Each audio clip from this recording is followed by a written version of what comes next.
in the summer of 2001, I was working at a credit card company in California and investigating organized fraud that was occurring.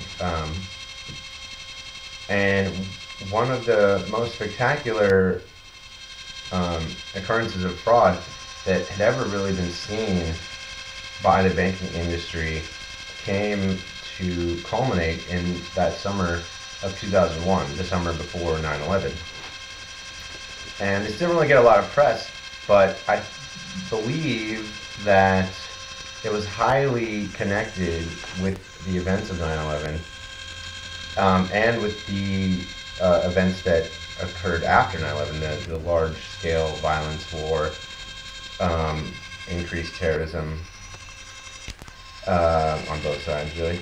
And we started to see activity all across the board in our different levels of credit cards. A lot of this activity appeared to be connected, and a lot of it was centering in major cities, New York, San Francisco, some in Florida, some in Los Angeles. They also seemed to be highly linked through taxi operations. They were using taxi operations and liquor stores to help move the money around and to keep the people employed and to verify employment. We also saw a lot of Middle Eastern folks using similar information, just with different social security numbers, which is very interesting as well. And so all throughout the summer, just hundreds and hundreds of accounts that had been perfect customers started running up their whole balance, paying it off with a bad check, and then running up again before the check bounced. Now, one of the ways that they would do this, they would write a stolen check, or a check to somebody else's account, or a business check. They would use different types of checks that take longer to come back.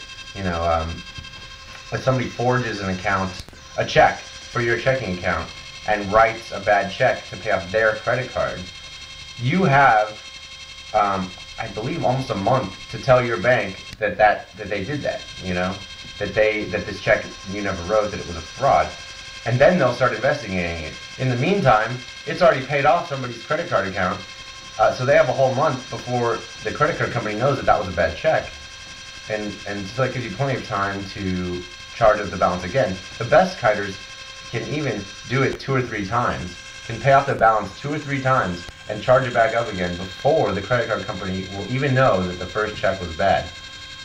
Very tricky, very interesting. So millions and millions of dollars are being sucked out of credit card companies. And this isn't, like I said, this isn't just happening at the one I worked at. It's happening all across the United States and all these different credit companies. These kiters are running up the balances on all of their accounts. So, you know, between 5 to 15 accounts apiece. And this money is just being pulled out of the banking system. And most of it, from what we could tell, is going into the hands of Middle Eastern organized crime. Some African organized crime, but mostly Middle Eastern organized crime. And organized in the United States, as far as we can tell, they have a system set up so that people come over, get a temporary social security card number, or a fake social security card number, and start getting all these credit accounts, and 5 years later, leave the country with, you know, hundreds of thousands, perhaps millions of dollars. And they don't care what their credit rating is after that. They've got their money and they're going back to wherever they actually live with all of their all that they've acquired. This was particularly of interest to the FBI, the CIA, and the FCC, because in fall of 2001 was the 9/11 fiasco, and which made it even more eerie and shocking to have experienced, you know, in the months before that, all this money being sucked out of the banking system of the United States and being put into the hands of organized criminals of Middle Eastern descent.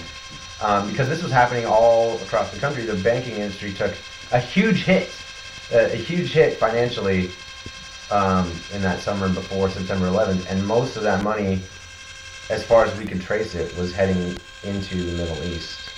And obviously, in the hands of criminals. It was stolen. I mean, this money was stolen from the American banking industry and taken out of the country by the millions. I definitely believe that a large chunk of this money was going to fund 9/11, or to pay back loans to people that were putting up the money for it. And also to prepare for the post 9/11 world. Because if you knew 9/11 was going to happen, then you knew everything was going to change after that. That there was going to be a lot of violence in the world, and that money and technology would be needed in order to participate or combat this violence, depending on what side of it you're on. It's crazy to think that it wasn't connected in some way to 9/11. In what ways, it's really hard to say. I mean, there's a lot of speculation as to what really happened with 9/11, and as far as the kiting went, I don't know, unless you're on the inside, I don't know how you would possibly know where that money went, other than out of the country. We know that. We know it's split out of the country. We know it was generally taken out of the country by people who came to the country from the Middle East. But we don't know who they really are or what they spend their money on. We can only speculate about that.